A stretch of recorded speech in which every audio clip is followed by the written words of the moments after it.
এটাই হলো পশ্চিমবঙ্গের সমুদ্র শহর দীঘার নতুন আকর্ষণ, জগন্নাথ মন্দির। এই মন্দিরটি আধুনিক স্থাপত্যে নির্মিত, তবে এর ভিতরে রয়েছে ঐতিহ্যের ছোঁয়া। উড়িষ্যার পুরীর জগন্নাথ মন্দিরকে অনুসরণ করেই এই মন্দিরটি নির্মাণ করা হয়েছে।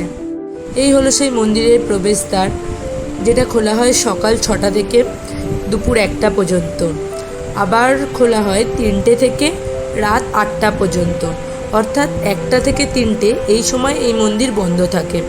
কোনো দর্শনার্থীকে এর মধ্যে প্রবেশ করতে দেওয়া হয় না। বিশাল জায়গা জুড়ে এই মন্দিরটি নির্মাণ করা হয়েছে। এখানে একটা শেড দেওয়ার চাতাল করা আছে, যেখানে অনেক দর্শনার্থী এসে বিশ্রাম নিচ্ছে। প্রতিটা জায়গায় মন্দিরের এতটা সুন্দর যে দেখলেই মন ভরে যাচ্ছে। মন্দির চত্বর এত বড় হওয়ায় অনেক দর্শনার্থী একসঙ্গে এই মন্দির দর্শন করতে পারবে। এখানে ফুলের বাগান থেকে শুরু করে বসার জায়গা সব কিছু করা রয়েছে। প্রতিটা জায়গায় খুব সুন্দর করে, খুব সুসজ্জিতভাবে নির্মাণ করা হয়েছে। সকালবেলা এই মন্দিরটাকে দেখে যতটা সুন্দর লাগছে, আমার মনে হচ্ছে রাত্রির বেলা দেখলে আরও অনেক অনেক বেশি সুন্দর দেখতে লাগবে। এই স্তম্ভগুলোতে সব প্রদীপ লাগানো আছে, যেগুলো রাত্রিবেলা জ্বলবে। প্রতিটা স্তম্ভের গা থেকেই কিন্তু আলো বেরোবে, এবং মন্দিরেও পুরো আলো লাগানো আছে, তো সেগুলো রাত্রিবেলা জ্বললে তো অবশ্যই খুব সুন্দর দেখতে লাগবে। যেখান থেকে প্রবেশদ্বার করা আছে, সেখান থেকে কিন্তু মূল মন্দিরের প্রবেশদ্বার বেশ অনেকটাই হেঁটে যেতে হবে। তো আমরা সেই আশেপাশের দৃশ্য দেখতে দেখতেই মূল মন্দিরের প্রবেশদ্বারের দিকে এগিয়ে যাচ্ছি।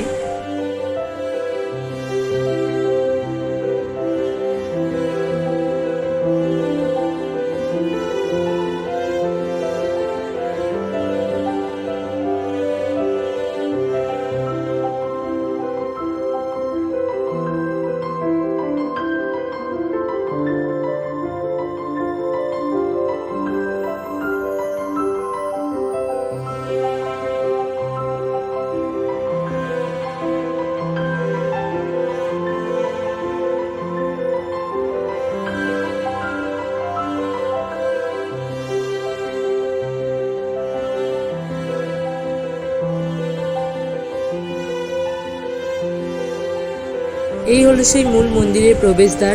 এরকমই 4টে মন্দিরের মধ্যে দিয়ে ঢুকে তারপরে মূল গর্ভগৃহে প্রবেশ করতে হবে, যেখানে জগন্নাথ দেব, বলরাম ও সুভদ্রা আছে।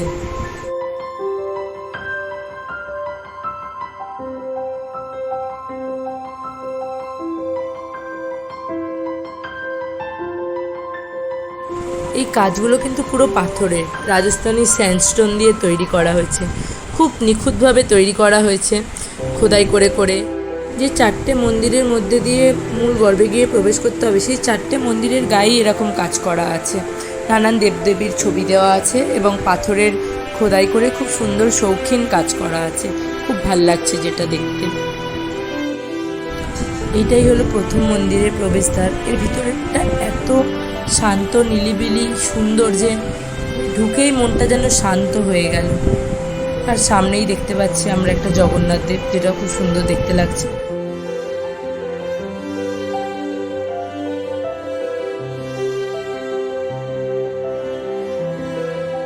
এই মন্দিরটা দিয়ে বাইরে বেরোলে সোজা দেখা যাচ্ছে দ্বিতীয় মন্দিরের প্রবেশদ্বার, যেটাও প্রথম মন্দির থেকে একটু হেঁটে গিয়ে দ্বিতীয় মন্দিরটা আছে। এই প্রথম মন্দির থেকে বেরোলেই দুখানা পদ্ম পুকুর দেখা যাচ্ছে, যেটা খুব সুন্দর লাগছে। ওখানে পদ্ম ফুল ফুটে আছে দুদিকে, দুপাশে, বাঁ পাশে আর ডান পাশে, দুপাশেই পদ্ম ফুল ফুটে আছে। একটা ছোট্ট পুকুর মতো করে, ওর চারপাশে বসার জায়গাও আছে। অনেক দর্শনার্থী ওখানে পা ধুয়ে, মাথায় জল ছিটিয়ে যাচ্ছে।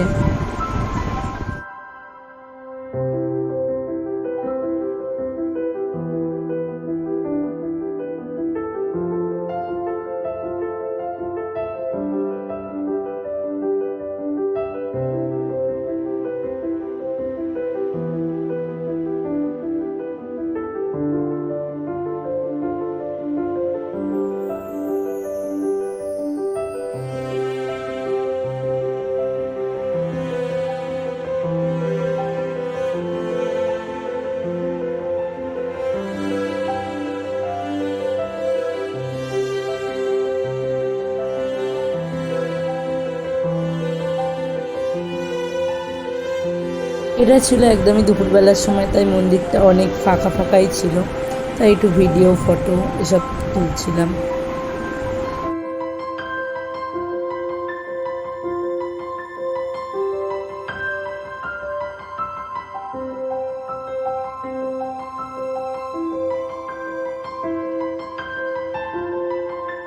পদ্মপুকুরটা পেরিয়ে এটাই হলো দ্বিতীয় মন্দির।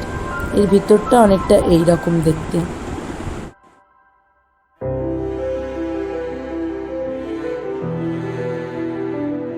দ্বিতীয় মন্দির থেকে বেরিয়ে সোজা কিছুটা গিয়ে তারপরে হচ্ছে মূল গর্ভগৃহ। বাকি যে দুটো মন্দির, সেই দুটো মন্দির মূল গর্ভগৃহের সঙ্গে একসাথেই করা আছে।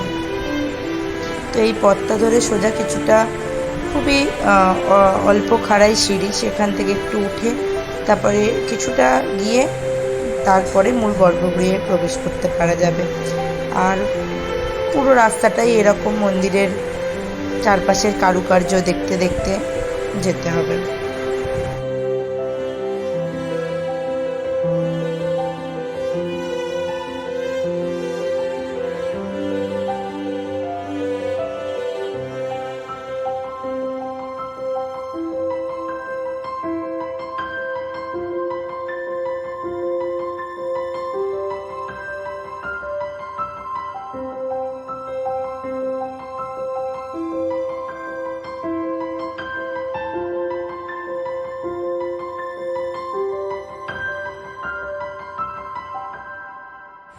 এটাই হলো গর্ভগৃহের প্রবেশদ্বার। এখান থেকে একটু এগিয়েই বাঁদিকে দেখা মিলবে জগন্নাথ দেবের।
ঠাকুরের এই অপূর্ব সুন্দর স্নিগ্ধ মূর্তি দেখে মনটা তো একদম শান্ত হয়ে গেল। খুব অল্প সময়ে যখন ছুটি পাওয়া যায়, যখন পুরীতে যাওয়া সম্ভব হয় না, তো তখন তো এই মন্দিরটা আমাদের খুব কাছে, খুব অল্প সময়ের মধ্যে যাওয়ার জন্য খুবই ভালো। এবং মন্দিরের জায়গা, প্রতিটা জায়গায় এতটা সুন্দর যে মন একদম শান্ত স্নিগ্ধ হয়ে যায় এবং খুবই ভালো লাগবে জায়গাটা। তো আমি তো বলবো সবাই একবার ঘুরে এসো, খুব ভালো লাগবে তোমাদেরও। আর এই মন্দির থেকে, মূল গর্ভগৃহ থেকে বেরিয়ে এই পথ ধরেই আবার আমাদের ফিরতে হবে যেখানে আমরা ঢুকেছিলাম সেই জায়গায়। রাস্তা দুটো আলাদা, মানে মন্দিরের ডান পাশ দিয়ে ঢুকতে হবে আর বাঁ পাশ থেকে বেরোনোর রাস্তা করা আছে। ভিড়ও খুব একটা বোঝা যাচ্ছে না, মানে অনেক মানুষ একসাথে যাতায়াত করছে, অনেক মানুষ একসঙ্গে ঢুকে দেখতে পাচ্ছে। সবাই ভালো, খুব একটা বোঝা যাচ্ছে না। আর অবশ্যই গিয়ে মন্দিরটা দেখে মন্দির চত্বর খুব